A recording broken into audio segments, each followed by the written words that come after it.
Vice President Kamala Harris and former President Trump hit battleground states as the pair fight for undecided voters less than a week out from Election Day. The presidential candidates kicked off their day in North Carolina, and both will end in Wisconsin. Joe Biden finally said what he and Kamala really think of our supporters. He called them garbage. Trump and his allies are now seizing on comments made by President Joe Biden. Let me be clear, I strongly disagree with any criticism of people based on who they vote for. President Biden's the president of the United States. He's running it. Vice President Harris is our candidate and will be the next president. And I think there's two different positions there. Justices on the U.S. Supreme Court have officially cleared the way for Virginia to remove 1,600 suspected non-citizens from voter rolls. Is this a systematic removal, or is this a more targeted, individualized removal? Severe flooding throughout Spain's Valencia region has killed more than 70 people. What we are seeing is devastating. People seeking refuge on trees and cars swept away by the fury of the waters. We are seeing what appear to be signs of strain in the relationship between the U.S. and Israel. Getting rid of UNRWA is also a way to tell these children that you will have no future. We have made clear that the campaign they're conducting in Lebanon should not, cannot, must not look like the campaign that they have conducted in Gaza.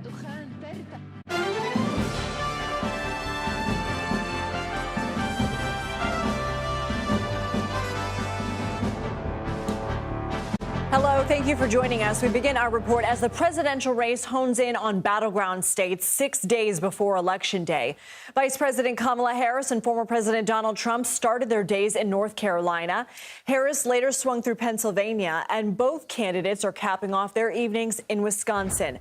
Former President Trump won Wisconsin over Hillary Clinton by more than 22,000 votes in 2016.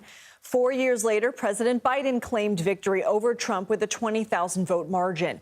And the focus on the Badger State comes as the campaigns react to comments from President Biden. On Tuesday night, the president reacted to offensive remarks about Puerto Rico made by a comedian at Sunday's Trump rally in New York City. Here's what Biden said in a Zoom call with the group Voto Latino. And just the other day, a speaker at his rally called Puerto Rico a floating island of garbage. Well, let me tell you something. I don't know the Puerto Rican that I know, or Puerto Rico, where I'm in my home state of Delaware. They're good, decent, honorable people. The only garbage I see floating out there is his supporters. His demonization of seen as unconscionable, and it's un-American. The president later wrote on social media he was referring to the, quote, hateful rhetoric about Puerto Rico from that comedian at the New York rally, adding, quote, that's all I meant to say. Earlier between campaign events, the vice president was asked about Biden's comments and his clarification. First of all, he clarified his comments, but let me be clear, I strongly disagree with any criticism of people based on who they vote for. Trump and his campaign immediately went on the offensive, denouncing President Biden's comments in fundraising emails and at a rally in North Carolina. Joe Biden finally said what he and Kamala really think of our supporters. He called them garbage. My response to Joe and Kamala is very simple. You can't lead America if you don't love Americans. CBS News campaign reporter Libby Cathy is covering the Trump campaign, and CBS News senior White House correspondent Weijia Jiang is following Vice President Harris. Libby, former President Trump started the day in North Carolina. He finishes in Wisconsin. What does the Trump team see as the winning issue for voters in these battleground states? Yeah, good to see you, Lindsay. For the Trump campaign, it is all about immigration. It is here in the final home stretch. That is their message, although it's really been part of their message from the beginning. So immigration. Now, North Carolina and Wisconsin are not battleground states, but Trump said, or excuse me, not border states. Obviously, they're battlegrounds. But he says that every state is a border state under Kamala Harris and Joe Biden. And so he's going to say tonight in Wisconsin that he will induct mass deportations if elected president, putting this Alien Enemies Act of 1798 to use, he says. That's what we also heard him say earlier today in North Carolina in in addition to those garbage comments, which I hope we'll get to. But I do want to address that tonight in Wisconsin, he will be appearing with Brett Favre, the NFL former Green Bay Packer player. Now, I am not a sports reporter, Lindsay, but I do know that Brett Favre is no stranger to controversy of his own. He was before the House of Representatives earlier this year answering questions about misusing welfare funds in his home state of Mississippi. But he will be joining Trump on stage tonight as Trump continues to try to gin up support with male voters with 6 days to go and try to drum up those margins. Lindsay. Ouija, the vice president is going from Pennsylvania to North Carolina to Wisconsin. What does the Harris team see as their winning message now that we're in the home stretch? Well, I think we should expect much more of the same as what we heard from the vice president on the National Mall yesterday, which was her closing argument, according to her team. And she spelled out very clearly that she believes that this is really a choice between a new way forward, which is one of her campaign slogans, and looking backwards, which is why every rally we go to, Lindsay, we hear chants of "we are not going back." And I think in the past couple weeks, she's also pulled out a new line, which is that Trump will bring a list of enemies with him into a second term, while she will bring a list of things to do. But Lindsay, the problem is, even at this time, the vice president is still trying to introduce herself to many Americans because, frankly, her campaign has been so truncated. She has not had very much time to really alert people about who she is, what she stands for, and at every opportunity, she will be doing that. But again, I think her final message is equal parts the danger of a Trump administration in addition to what she would bring to the Oval Office. Libby, the Trump campaign is trying to use President Biden's garbage comment to their advantage while also shifting away from its own Puerto Rico controversy. How is that reflected in Trump's messaging? Oh, absolutely, Lindsay. Well, they're already fundraising off this, for one. But earlier today in Rocky Mount, North Carolina, Trump said, repeated Biden's comments, essentially, in his interpretation of them, telling the crowd, Biden, Kamala Harris, Tim Walz, think of you as garbage. He says they have treated you like garbage. He said, quote, these lowlifes consider you garbage. He also said that his supporters are superior, adding that in as he's also trying to say that he's not escalating this rhetoric, but seeming to put those escalations in. And I will just add, at Madison Square Garden, it wasn't just Tony Hinchcliffe that we heard with this demonization of Democrats. We also heard other speakers call for Democrats to be slaughtered, called them demagogues. So definitely an escalation of rhetoric from Trump and Republicans, although they welcome this distraction and they say it is actually Biden here calling his supporters and half of the country garbage. And they're not going to let this go, Lindsay. And we heard what the vice president said about the comment. Is she doing enough to differentiate herself and her message from the Biden presidency?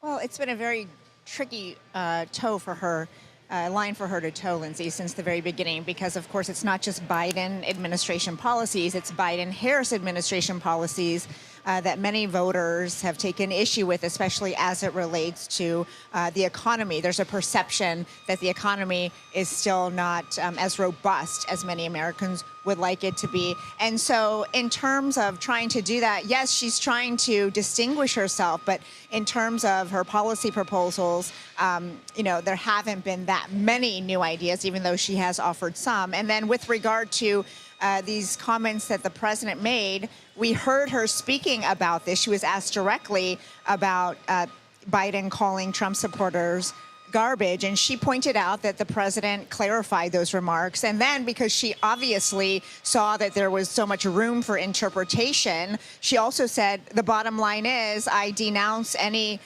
criticism of people based on their political thoughts and their views, and that she promised, once again, to be a president for everybody, Lindsay. Libby, Kathy, and Ouija Jang, thank you both so much. I want to bring in CBS News Chief Washington correspondent Major Garrett for more on the state of the race. Major, Republicans are likening President Biden's garbage comment to what Hillary Clinton said 2 months before the 2016 election, that half of Trump's supporters could be put in a basket of deplorables. We know the outrage that sparked. Is this moment similar? What's the real impact? So it's not similar in the sense that Hillary Clinton said it then, Joe Biden said it now. Hillary Clinton was on the ballot, Joe Biden isn't. But it does go to the 2016 trauma inflicted on Democrats then when Hillary Clinton lost, trauma that overshadows much of the Harris campaign now. Don't make any of the mistakes or don't come anywhere close to making mistakes that Hillary Clinton made in 2016. That's why you saw the immediate distancing of the vice president from the president's remarks. Point one. Point two, it was a circuit breaker in what she hoped would be a message momentum day coming off the speech at the Ellipse, 75,000 people there. The closing argument speech, all of that was meant to flow unobstructed into today. And what did President Biden do? He put a huge obstruction in the middle of that. That's problematic for the Harris campaign. But, Lindsay, let's be honest. The former president calls Democrats the enemy from within and never apologizes about that. President Biden made one remark that could be interpreted as calling Trump supporters something like garbage, apologized, distanced themselves from that. So if you want to have a comparison of incendiary rhetoric, you can do that. The bigger issue for the Harris campaign is it sounds like Hillary, which traumatizes Democrats, and it slowed momentum, which she hoped would be unobstructed on this day. Interesting points there. More than 57 million people have voted early, Major. That's more than a third of the 158 million people who voted in 2020. Do these late breaking news headlines matter? By definition, for those voters, of course not. But I think there's something important about those numbers.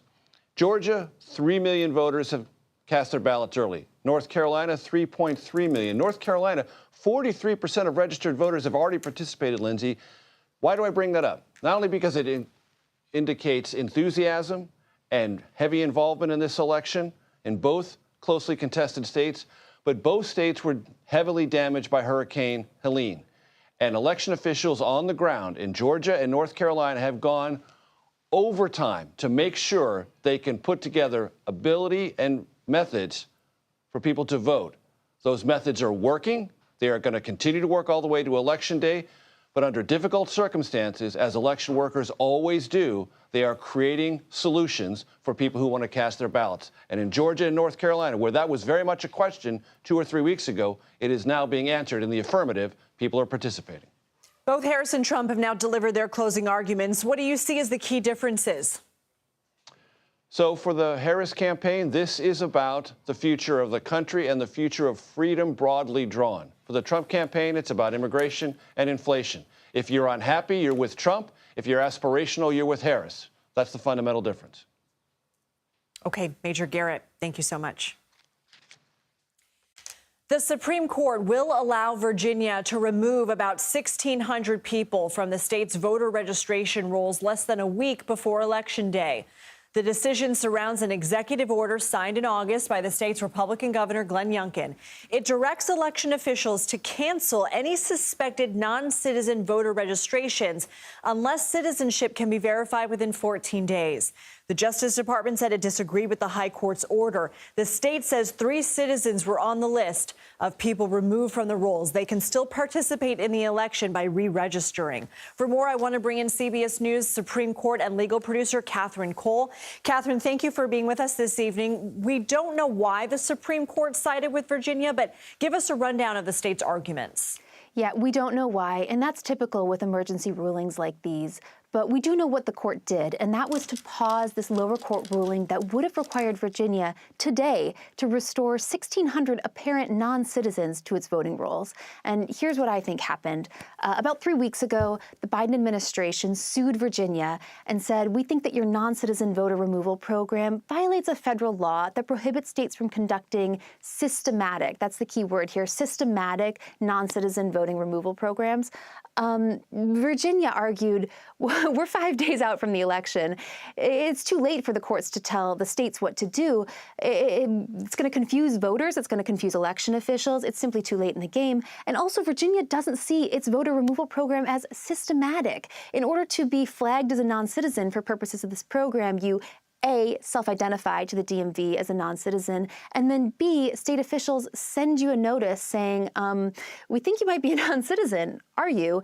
And then you have 14 days to reply, and if you don't, you get removed from the voter rolls. And so the state argued this was a pretty individualized removal program. What are the ramifications of this decision? Could we see other states potentially follow suit?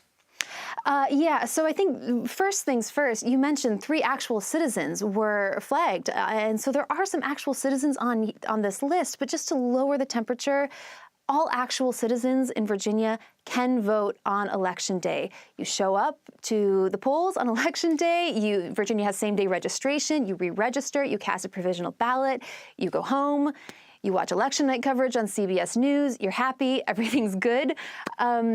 And then the ramifications more broadly, no, it's too late for other states to implement programs like these. I think what we can glean is that the Supreme Court is not going to stay out of election law cases just because they're election law cases. And so if a viable challenge comes the next week, the next 2 weeks, the court will interpret the law however it sees fit. In Pennsylvania, Republicans and Democrats are at odds over two separate state policies surrounding mail-in ballots. What are they, and why might they be particularly significant in this election? Yeah, the number of Pennsylvania mail-in ballot lawsuits is head-spinning, but two of note. First is secrecy sleeves. So the Pennsylvania Supreme Court said that Pennsylvanians who misuse these sort of privacy envelopes that you put your mail-in ballots in, you misuse that, you cast a provisional ballot, election officials have to count that provisional ballot. Republicans applied to the Supreme Court earlier this week to block that ruling, and the Supreme Court should weigh in by Friday. So that will also give us a clue as to how the court might be seeing some of these election law issues. The second Pennsylvania issue that I'd flag has to do with dates on mail-in ballots. And this is a pretty big issue. If you write the wrong date on your mail-in ballot, the state, Pennsylvania, plans to reject your ballot. And the Pennsylvania Supreme Court said that plan is okay. But then just today, an intermediate appeals court in Pennsylvania said that exact same approach, when used in a special election in September, was unlawful. And so if you're a county official in Pennsylvania right now, you're looking at these two rulings wondering which way are the winds blowing? What do I do? It would be great to see some clarity on that before the election, but we may not. I want to be quick with you on this last one. Last week, a federal appeals court struck down a Mississippi law that allows mail ballots to be counted if they're received up to 5 business days after Election Day, as long as they're postmarked on or before then. What's the issue here? Yeah, you explained it well. I will say that this is not going to have an impact on this election because the federal appeals court, the Fifth Circuit, sent this back to the district court for remedies. Nothing will happen by November 5th, but this case probably will come to the Supreme Court later this term, next term, and there are 18 states, plus a number of jurisdictions, including D.C., that have rules like this that allow you to send your mail-in ballot and have it counted if it comes in after Election Day, and the Supreme Court may have to weigh in on whether those policies are legitimate nationwide. So a lot to come. Catherine Cole, thank you so much. It's been a pleasure to have you on the Daily Report. Please come back. Thank you. Still to come, I'll speak with an election law expert about some of the cases and legal challenges that are already impacting voting and what you should know before you head to the polls. Plus, more strain on the relationship between the U.S. and Israel in the wake of a deadly airstrike. We have the latest developments in Gaza and Lebanon. You're streaming the Daily Report.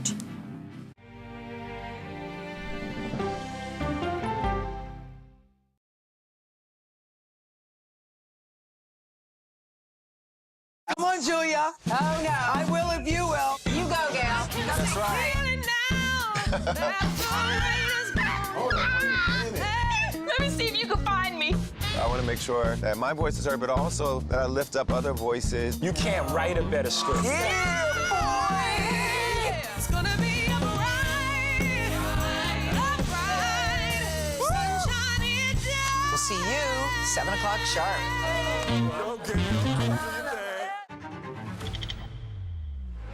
How fast do you think you were going? 195 miles an hour. This is incredible. How close did you actually come to being killed? That close.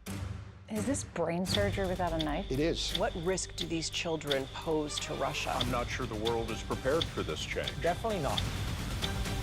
Who's the best coach in college football today? Let me see a mirror.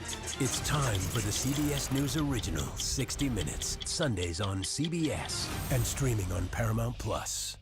Go to the ends of the earth. Right now. We got something crazy. And reach for the stars. Here we are. Todd. Yes, it's my comeback.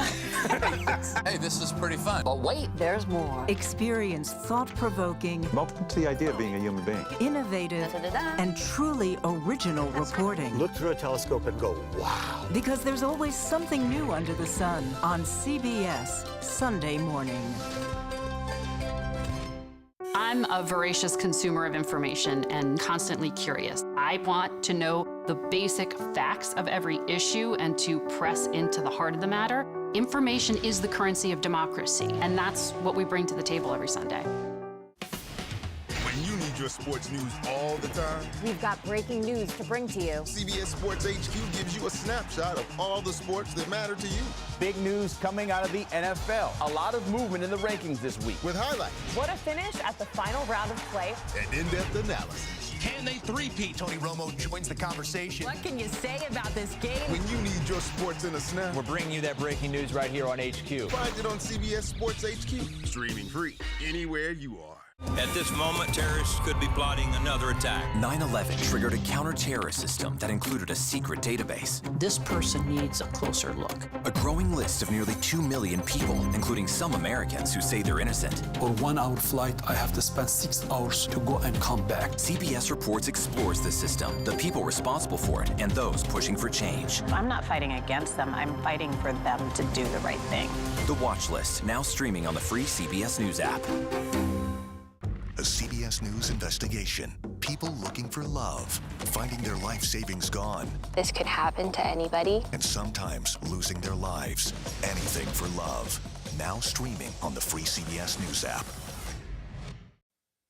Officials in Washington and Oregon have ordered around-the-clock surveillance of ballot drop boxes after someone set fires inside 2 of them earlier this week. CBS News Homeland Security and Justice reporter Nicole Skenga has the latest. Clark County election officials are now scouring burnt ballots and reaching out to more than 400 voters. This after a suspected arsonist lit up a ballot drop box in Vancouver, Washington. Police have found markings reading "Free Gaza" on the casings of incendiary devices used to ignite that ballot box, and another one in Portland, Oregon. But a law enforcement source tells CBS News investigators here still searching for a motive. They don't know if the suspect was a sympathizer or just looking to stir up controversy. The FBI have transported both incendiary devices to their high-tech laboratory in Huntsville, Alabama, for forensic analysis. They're still searching for the suspect here, the owner of a dark gray or black Volvo sedan that's been seen in surveillance images. Complicating this investigation, Portland police says the license plate number of the vehicle is unknown.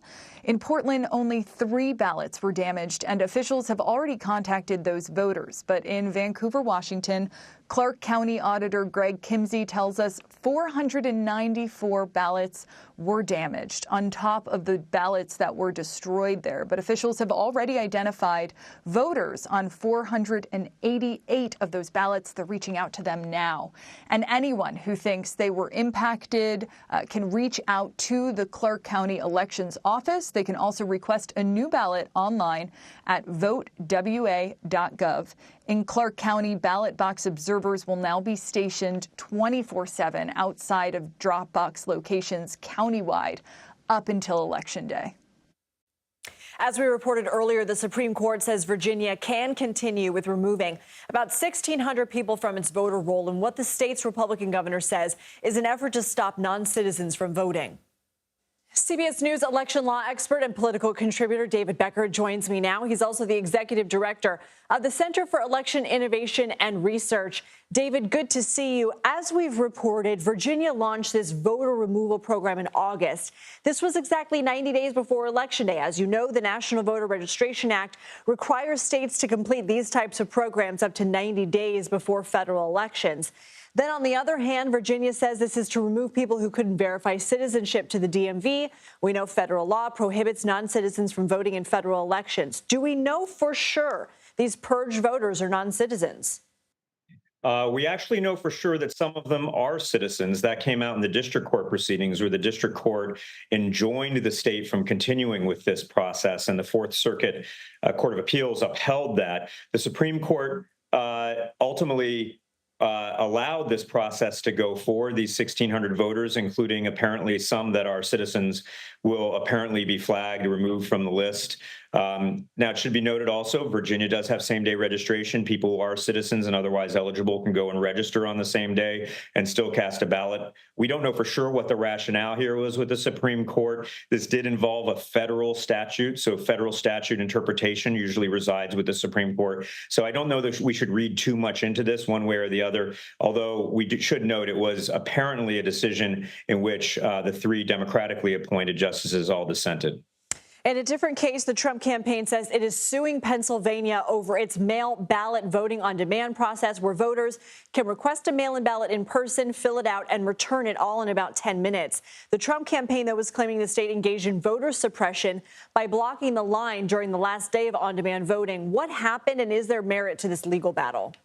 So what appears to have happened in one county, Bucks County, I believe, there was an overwhelming demand on the last day of requesting a mail ballot at the election office, filling out the mail ballot and returning it on the same day. And so that one county decided to restrict some of the voters later in the day from returning their ballot the same day because they just had too much of a demand. My understanding is that's legal under Pennsylvania law, but it's also true that most other counties, if not all other counties, were allowing that process to be continued all on the same day. I think, this is, if it's done equally with regard to whoever is voting, the opportunity to cast ballots easily, certainly in one stop, is a good thing. I think the facts of this are still going to be played out in court, but ultimately it's not an issue of fraud or voter suppression in any way. It's very likely all of these people are still going to be able to vote regardless of who they choose to vote for. From now until Election Day, millions of people will vote in person at polling sites. What should people know about what is or isn't allowed at polling places? How far can observers be? How close? What are they allowed to ask? So in almost every state, there's a line, an electioneering line, beyond which people can't campaign. Often they can't wear campaign materials or campaign shirts or anything that might potentially intimidate or threaten voters in a polling place. Outside of that line, as we know, when we go vote in person, there's often a lot of people outside of that line who are handing us literature and other things, and that's totally fine. In general, when you go into a polling place, you just have respect for your fellow voters. You should know you probably shouldn't be wearing any campaign clothing or anything like that. Just go in, cast your ballot, and when you get outside of the space outside the polling place, and you'll see it clearly indicated, feel free to go ahead and express your First Amendment rights as you always are. What if an observer goes up to somebody and asks if they have a legitimate right to vote, if they're legally in the country, et cetera? What kind of questions are observers allowed to ask? So to be clear, observers do not have the right to intimidate or interfere with individuals who are voting. They have no right to ask questions or get in the way of voters who are exercising their fundamental constitutional right to vote. If a voter experiences something like that, and we should be clear, there have been 55 million people who've already cast a ballot, and we have heard no reports of this in any way in any of the states to this point. So people have been voting conveniently and safely. But if it does happen in some place, it's not allowed. Go up to a poll worker. The poll workers work for you, the voters. They work for the county, and they will assist you and make sure that you'll be able to vote safely. But again, I want to stress, we haven't seen anything out there that should make any voters feel unsafe, with 55+ million voters having already cast a ballot. If people are still holding on to their mail-in ballots, is it too late to send them in? Oh, it's definitely not too late to return them, but I wouldn't return them by mail at this point, 6 days out from the election. It's probably better if you have a mail ballot and you want to return that mail ballot, go deliver it to a drop box, deliver it to an election office in person so the election officials have it. And you can even return them to voting sites, either early voting sites, or if you go vote on election day, if you have a mail ballot, you can go to an early voting site and either they'll take it, or in some cases, they'll take your ballot and surrender it, mark it as spoiled, and allow you to vote in person there. But those are all good options if you still have your mail ballot. I would probably suggest mailing the ballot back in is not the best practice right now, given it's 6 days out. David Becker, thank you. Thank you. The U.S. economy grew at an annual rate of 2.8% from July to September, according to the Commerce Department.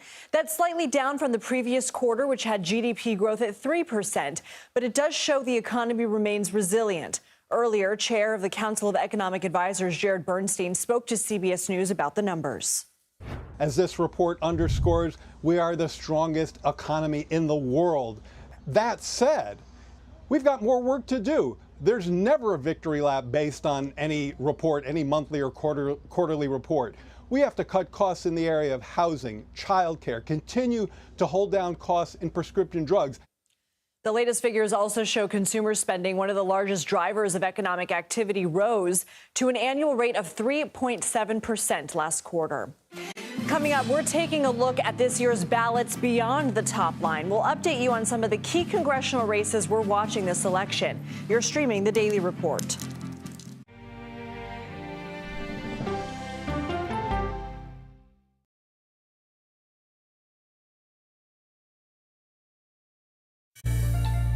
original documentary from CBS reports. It was genocide, a deliberate effort by the United States government to eliminate the food source that was relied upon by Native American tribes. American bison were slaughtered and Native Americans displaced. And that's how tribes were subjugated to reservations and our lands were taken. But now, through conservation efforts at Yellowstone, Buffalo provided everything that we needed. Now they need help. a herd grows We need to step up and help them. and a culture is reborn. When the buffalo return and come back, that's when our tribe will begin to heal. Yellowstone Bison Revival, now streaming on the free CBS News app.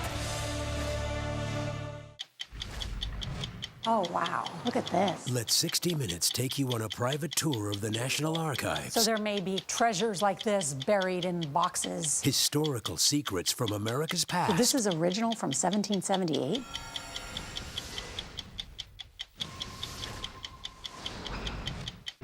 This case. It's like a screenplay, something straight out of Hollywood.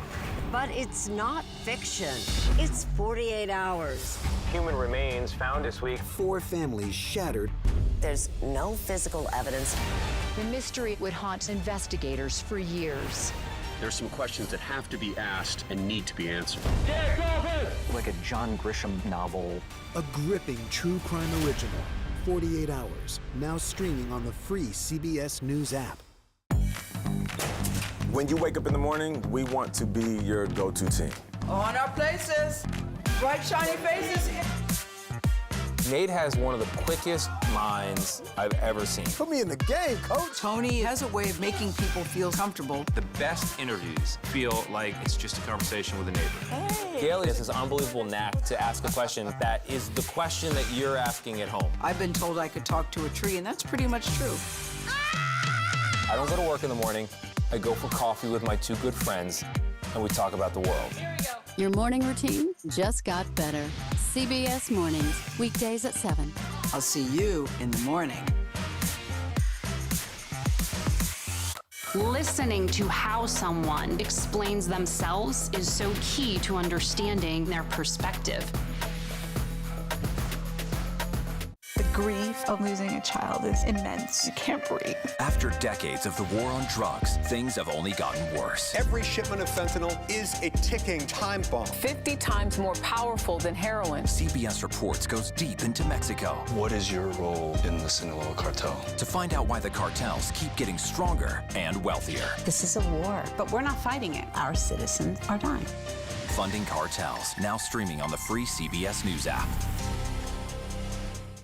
Welcome back to the Daily Report. I'm Lindsay Reiser. Here are some additions to our top stories. The state of California and a group representing several major airlines have reached an agreement to prioritize the use of sustainable jet fuel.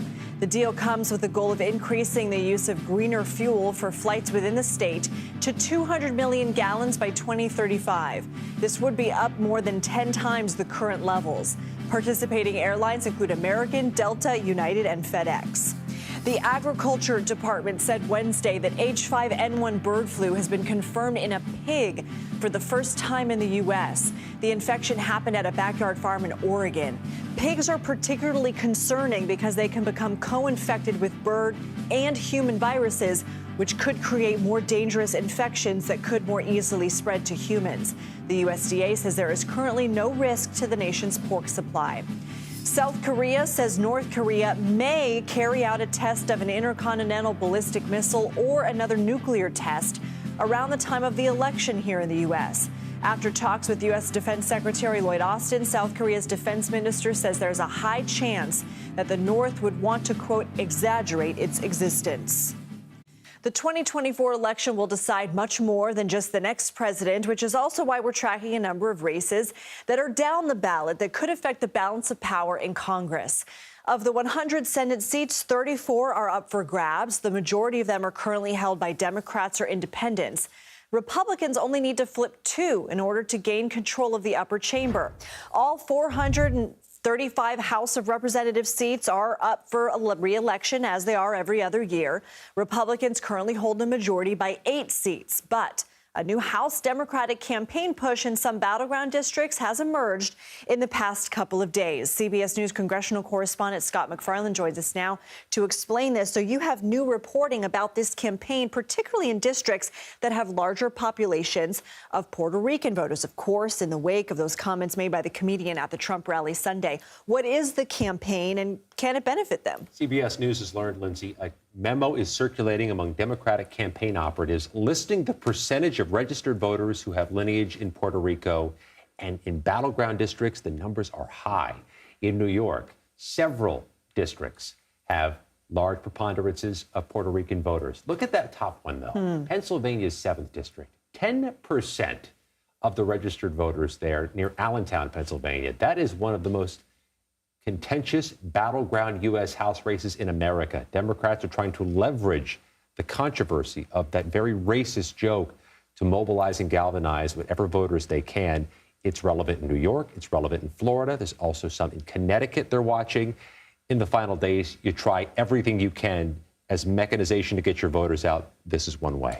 So as I mentioned, there are 34 Senate seats that are up for grabs. Which ones are you watching most closely? Which potentially have the ability to change the balance of power? Democrats are painted into a corner to begin with. They really could lose only 1 or 2 Senate seats and keep their majority, and they're already in trouble in one. The Republicans are especially bullish about West Virginia, held by Democrat Joe Manchin, who's retiring.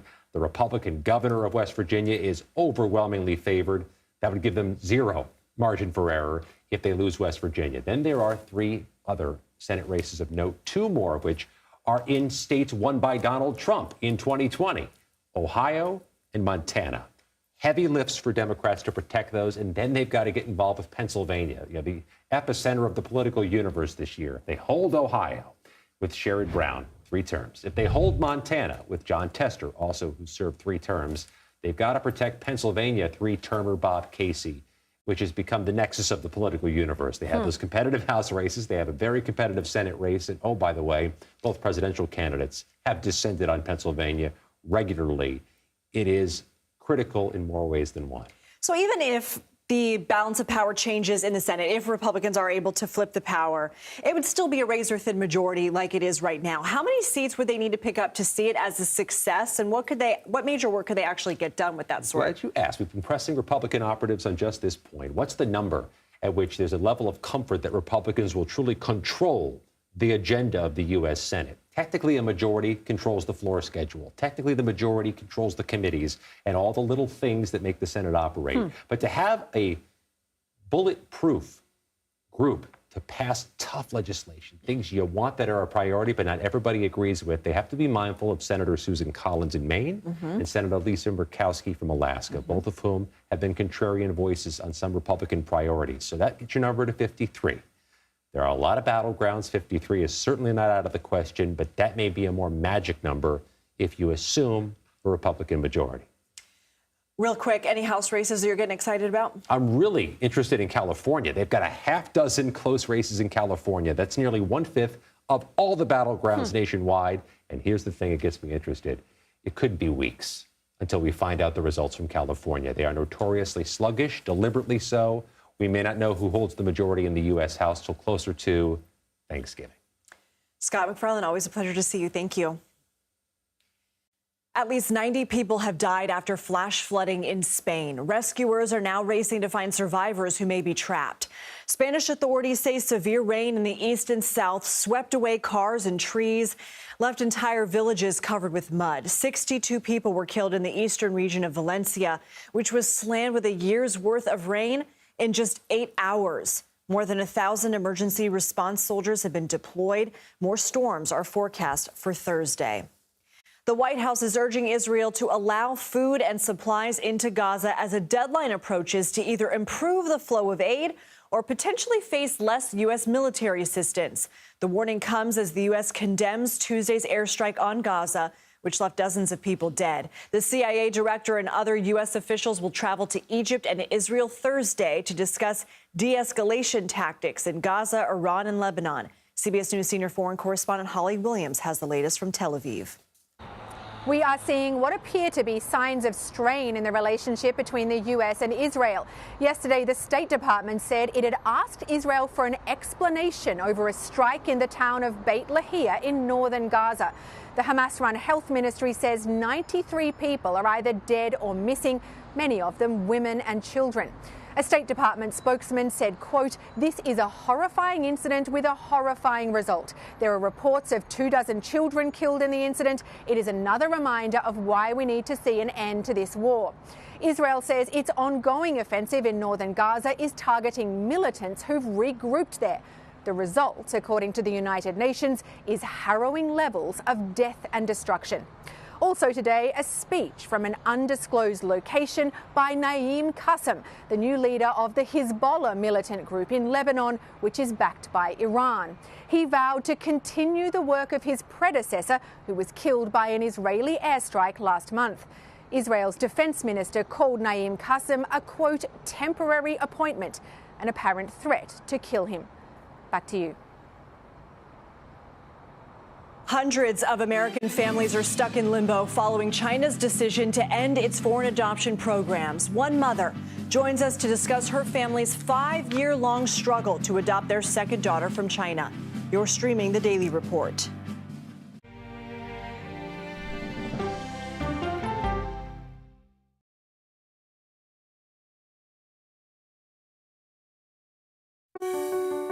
Washington is the seat of power. National security, foreign policy, global economics, every story comes through Washington in some way.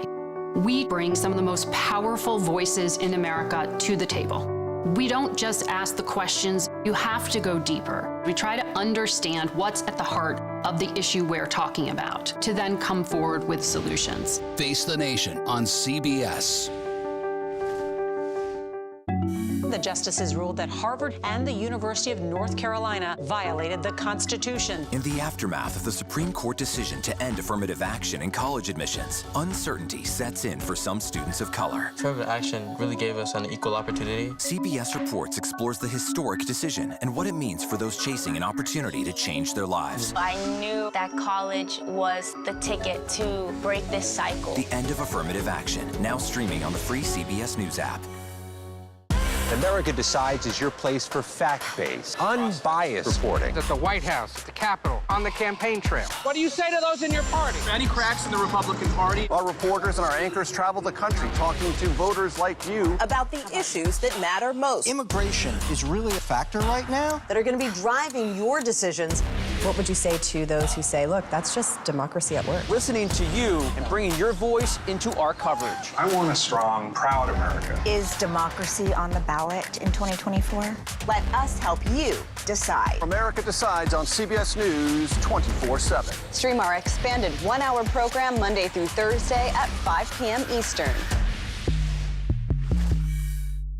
An original documentary from CBS Reports. AI is among the most world-changing technologies ever. Curing diseases, scientific breakthroughs, making lives better. They can help us with medical discoveries, scientific discoveries, doing better agriculture, having cures for things like Alzheimer's. It's also going to really transform the way we work.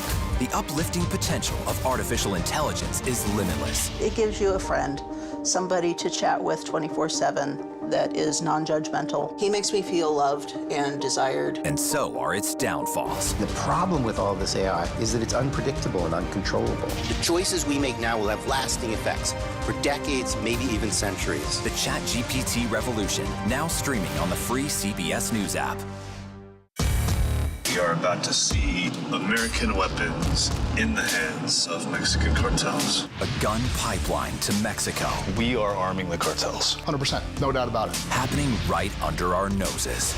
Who's doing something about this? Nobody. A CBS Reports exclusive. Most Americans have no idea that we are effectively arming the enemy next door. This is the story the American people need to know. Arming cartels, now streaming on the free CBS News app. More than 57 million Americans have voted already in the 2024 election, some of whom did so in brand new congressional districts created after years of legal disputes. In Alabama's case, the Supreme Court ruled in 2023 that the map created by the Republican-controlled legislature 2 years earlier disenfranchised black voters by only having one district with a large minority population and ordered it to be redrawn. Now, the 2024 map adds a second district with a more racially diverse makeup. Louisiana also had to create a second district with a larger minority population after a federal appeals court found their 2022 map violated the Voting Rights Act. There are still court challenges pending against Louisiana's new 2024 map, alleging that it benefits black voters over others, but the Supreme Court has ruled it can be used in this election. Now, in North Carolina, the Supreme Court's 2023 decision didn't address the legality of the map, but confirmed the state's Supreme Court can weigh in on the election process. In 2022, North Carolina's Supreme Court ruled redistricting decisions by the legislature illegally benefited Republicans, so a new map was drawn by the justices and used that cycle. But then the 2022 election changed up the makeup of the North Carolina Supreme Court to lean more Republican. The new court ruled in 2023 that the state's justices had no role in preventing partisan gerrymandering. This decision allowed the state legislature to pass a new map that was similar to the challenged one. In New York, the state's independent redistricting board had struggled to pass a map, so the state's democratically controlled legislature created one, which was used in 2022. The New York Court of Appeals ruled last December that this violated the law requiring redistricting to be done by the independent board. A few weeks later, the board did so, and that map is being used in this cycle. Finally, Georgia faced lawsuits that its 2022 map diluted the political power of black voters with the way the district boundaries were drawn. In 2023, a U.S. district judge agreed and ordered new maps to be drawn for this election. Those maps were put into effect last December. Hundreds of U.S. families and the children waiting to be adopted by them are in limbo after China announced last month that it would halt foreign adoptions of Chinese children, except for blood relatives. According to the Council on Foreign Relations, China is likely trying to prioritize domestic adoption. But most of these families have been waiting anxiously since the pandemic for the program to resume. In many cases, they have exchanged photos, videos, and mementos with the child they intend to adopt. Also, in most cases, the children have medical conditions. One mother experiencing this agony is Amy Welch. She and her husband share 4 biological boys and adopted a daughter, Gracie, from China in 2017. In 2019, the adoption agency matched the family with another potential daughter, Penelope. And Amy joins us now. Amy, thanks for being here. It's a pleasure to be with you. Thanks for turning your attention to this story. Every year, you've registered Penelope for classes, gotten her medical care in place, planned family vacations thinking she'll be there to join you all. She was 5 when you matched with her. She is now 10. How did you know she had to be a part of your family? So when we adopted our first daughter from China in 2017, she came to us at the age of 1. But we were aware that there are many children globally whose chances of finding a family decline precipitously with each year of age. And we really wanted to adopt an older child, and especially a child with medical needs who might not find a family otherwise. We began the search as soon as China's rules allowed us to, and we found our daughter Penelope's profile on a waiting child website. And just the day that I saw her smile, her joy, despite her long years waiting for a family. She had already waited 5 years, despite her medical condition. And I knew right away that she was the missing piece, a little sister, an older sister for our little daughter, Gracie, and another daughter for us to love. And we were so eager and ready to share our home with her. What has this roller coaster been like for you and your entire family?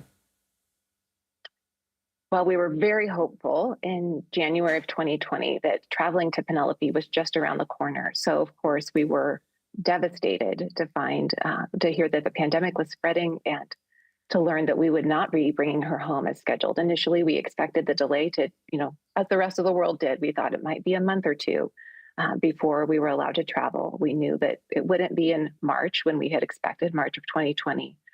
We thought surely by April, maybe June. But one long month turned into long years, and year after year has gone by. Now it's been 4.5 years since we were matched with her, and 5 years since we were matched with her, 4.5 years since we were supposed to travel to bring her home. And we've been hoping against hope and working and advocating for a pathway to be made for these last matched children from China to be united with their promised families. The State Department. Most recently. Yeah, go ahead, Go please. ahead. I was just going to say, most recently, of course, China announced just last month that they plan to close their international adoption program going forward, despite what a successful humanitarian collaboration it's been between our countries for the past 3 decades, with 82,000 children finding permanent families in the U.S. From China. And we were really sad and disheartened to hear about that closure, but we are still hopeful that a pathway can be made for these last matched children to join their families. Let's talk about a potential pathway. The State Department is working on this, so are lawmakers. What is the progress? Do you have hope?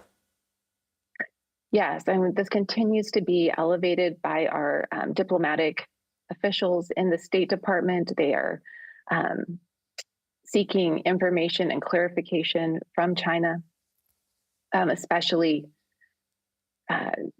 we know that there have been face-to-face meetings between the State Department and mid-level officials at the State Department and their counterparts in China, and that China has actually agreed to take a list of waiting families who still want to move forward back to their central authority. The deadline for that list to go back to China was October 15th, and so families like mine are waiting anxiously to hear what will happen to our children, these children that we have loved and longed for and waited for 5 years. We know that if they were going to find families domestically, that would have happened a long time ago. And so we really believe it's important to continue to fight for them. In many cases, like in the case of our daughter Penelope, she considers us her parents, and we just can't bear the thought of her not only losing her family of origin, but of her promised forever family as well. Amy Welch, thank you for your time. Please keep us posted. Thank you. Still to come, a spooktacular celebration at the White House. We'll take a look at the president's annual Halloween event next. You're streaming The Daily Report.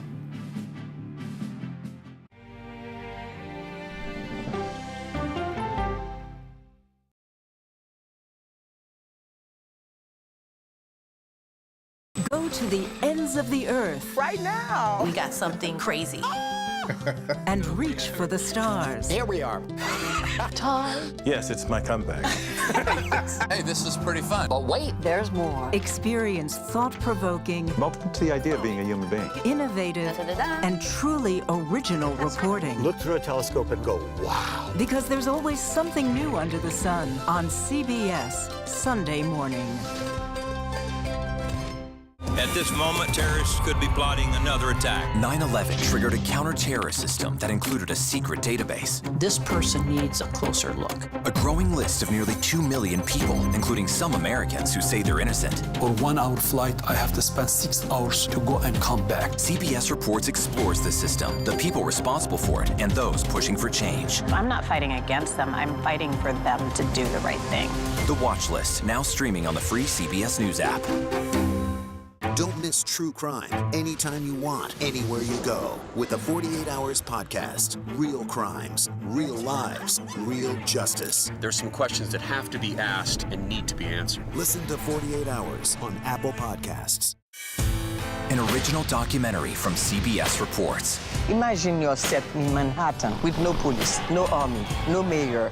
The people of Haiti stare down poverty, corruption, natural disasters, and violence.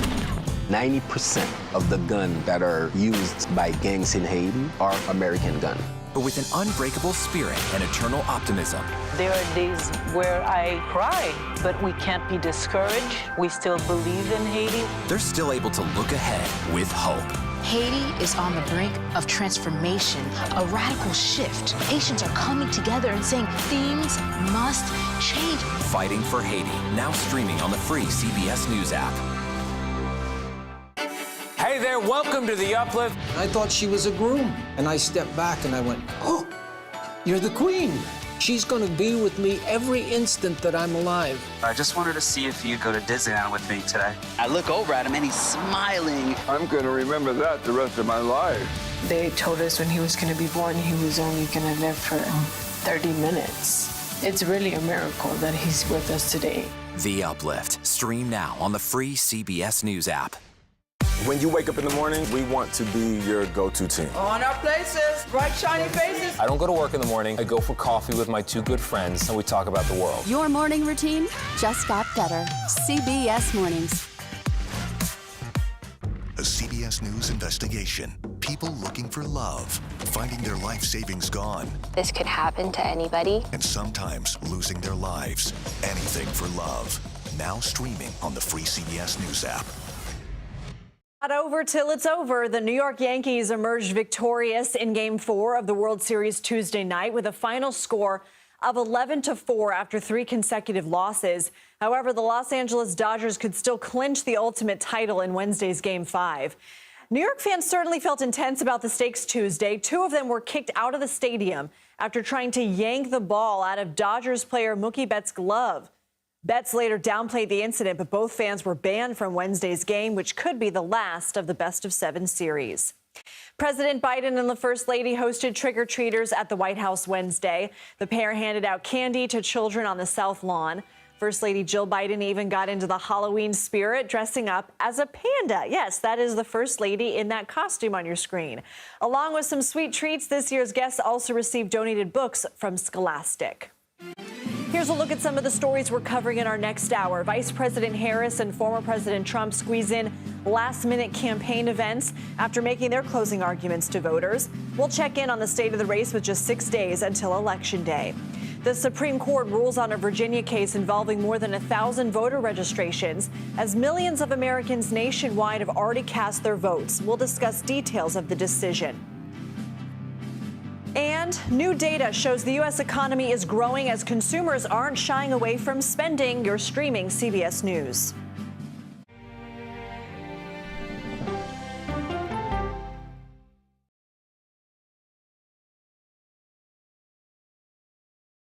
Okay, so let's just start at the beginning. Well, let me start with this. What is at stake here? What is the answer then? Do you know why? You want me to just keep going? Is that a good thing or a bad thing? Were there death threats? How is this possible? What's wrong with that argument? Are you saying they lied? Have you told the government that? Why won't you say the word crisis? You're not answering my question. This really is that scary? Does that make sense?